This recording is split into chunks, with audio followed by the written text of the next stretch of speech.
Perkenalkan, nama saya Desriana Ramadhani, saya dari Prodi Ilmu Komunikasi. Saya akan mereview tentang film yang sudah saya tonton, yaitu yang berjudul Kala Benua. Kesan saya setelah saya menonton film ini, jujur saya merasa kagum bahwa Indonesia mempunyai banyak kekayaan alam yang melimpah, yang indah, yang bagus, terutama di Pulau Bali tersebut. Kekayaan alam yang harus kita jaga, harus kita lestarikan, harus kita rawat.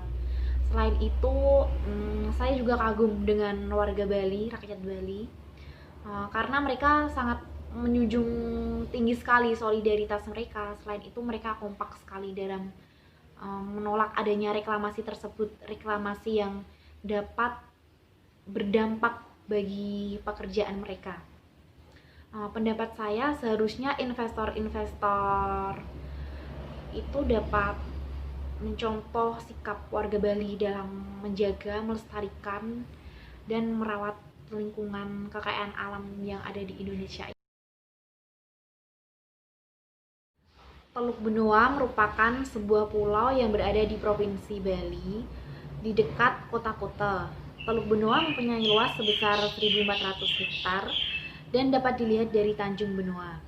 Dulunya Tanjung Benoa akan direklamasi seluas 700 hektar, tetapi hal itu ditolak oleh rakyat Bali karena dapat mengancam mata pencarian mereka sebagai seorang nelayan.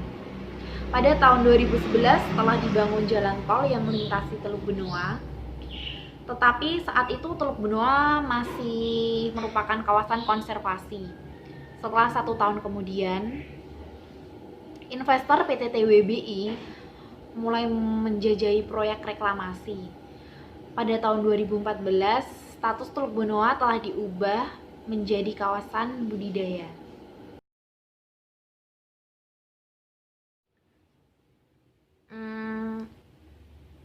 Setelah saya menonton film tersebut, saya menemukan dua kata atau kalimat yang terdengar asing di telinga saya.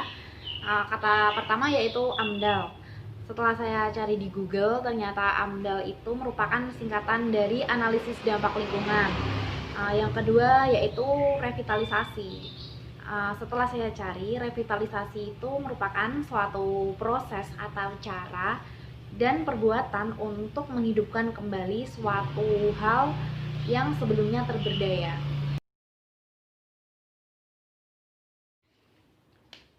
Dikutip dari laman kompas.com, kondisi Teluk Benoa saat ini belum aman dari ancaman reklamasi.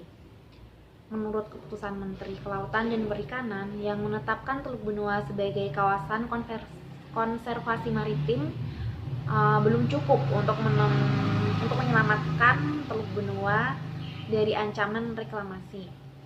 Selain itu, banyak tuntutan yang mendesak Presiden Joko Widodo untuk membatalkan Perpres nomor 51 tahun 2014 atau menerbitkan Perpres yang menetapkan Teluk Benoa sebagai kawasan konservasi maritim.